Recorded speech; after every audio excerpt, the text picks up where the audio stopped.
Yo mensen, welkom bij een nieuwe rapsessie. Rapsessie nummer 6 alweer. Ik ga nu niet te veel zeggen op het begin, want ik ga zo meteen nog genoeg zeggen.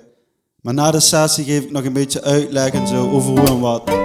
Dus check het.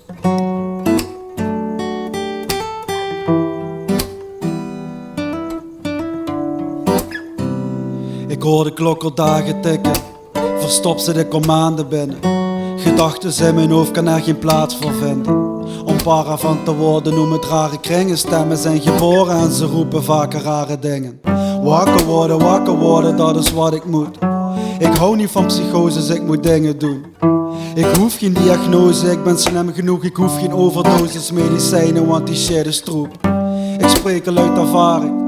Ik werd geremd in mijn ontwikkeling, kreeg Ritalin genoeg. Was een zombie in de klas, met niemand die het vroeg. Reeds gaat het nog oké, je zit te kwijlen op je boek. Ik had geen leven in, maar al die tijden was ik zoek. Werd verslagen door een pil, waar ik toen niet om vroeg. Mijn ontwikkeling zo stiller, over praten was taboe. Ik was te jong om te beseffen dat wel praten vaker moet.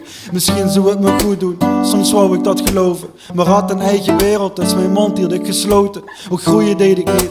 Van mij ligt dat verboden, dus kreeg ik nog wat pillen, nou dat waren dus hormonen. En de dag die is gekomen dat ik eerlijk met je ben. Ik wil je best vertellen wat voor kerel dat ik ben. Ik ben een hoop ellende, zelfs de sferen die ik breng zijn niet altijd positief, maar dat komt voort uit wat ik ken. Ik zet het op een rijtje, eerst werd ik depressief. Kon het leven niet meer dragen, want ik nam het niet voor lief. Ongekende tijden, zesde liefde brak verdriet. Maakte ruzie met de meiden, wat was fucking agressief. Kon niet stoppen met de alcohol, nee grenzen had ik niet. En het spijt me nu voor alles, want ik was te laconiek. Had geen grip meer op de zaak, en na een glas of 10 gaf ik niks meer om elkaar. Ik had me fucked up laten zien. Maar ik ben ook gekwetst, en er worden ook gekletst. Mocht je horen wat ik zeg, dan weet je dat ik best. Als mens ben ik niet slecht, dat kan ik je vertellen. En heb je me ooit nodig, ja dan mag je altijd bellen. Ik wil nog zoveel zeggen, maar moet bergen gaan verzetten. Grenzen gaan verleggen en wat beter op gaan letten. Het klinkt wel lekker, vandaag ben ik al 30. Het leven dat gaat verder, maar moet mensen minder kwetsen. En ieder die ik pijn deed, het spijt me nu oké. Alle fouten die ik maakte, ja die draag ik met me mee. Kan het dragen niet alleen, ik zet mijn vragen om me heen. Is alles niet mijn schuld, dat vind ik raar en ook gemeen. Maar alles is oké, misschien heb ik dit verdiend. En maakt het mij nu boos? Ja, dan tel ik al tot 10. Want het leven heb ik lief en ik wil nog zoveel zien. Wil ook nog vader worden en gaan trouwen dan misschien. Als ik een vrouw dan nog verdien.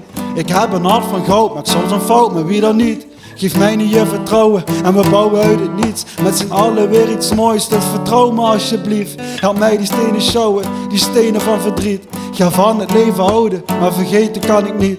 Vergeven kan ik wel, en vergeef me alsjeblieft. Maak het leven niet zo zwaar, maar door aardig en ook lief. Yes. En wat ik nog aan de mensen wil meegeven is, op het moment dat het leven je vlinders geeft, probeer ze dan te vangen. En bewaar ze diep in je hart. Want dan weet je dat wanneer het leven je weer een keer neerslaat, er altijd een beetje liefde op je wacht. Het leven is soms hard. En de liefde is apart. Maar omarm het met beide armen. Met een traan. En met een lach. Dankjewel. En wat ik sowieso nog wil zeggen is, ik heb net een hele sessie gedaan natuurlijk en ik zeg er best veel dingen in. En veel komt ook uit het verleden. Ik ben ook ouder geworden. En ik ben over bepaalde dingen heen gegroeid. Ik ben met dingen leren omgaan. Dus bijvoorbeeld Ritalin. Ik slik al jaren geen Ritalin meer. Maar het heeft wel mijn leven gevormd. Want ik had daar vroeger best wel veel last van. Wanneer ik die Ritalin innam. En die stemmen in mijn hoofd, dat was een periode. Ik heb dat best een lange periode gehad. En ik wist toen niet wat het was. Maar weet je, alles zit in je eigen hoofd. Dus alles wat in je hoofd zit, dat veroorzaak je zelf vaker ook. En er zijn dingen die ik in de sessie zeg die natuurlijk wel relevant zijn. Maar forget about that. Ik ben vandaag jarig, dus ik ga me nu klaarmaken. Ik ga me een paar mooie kleren aantrekken en ik ga het leven vieren vandaag. Dus, peace.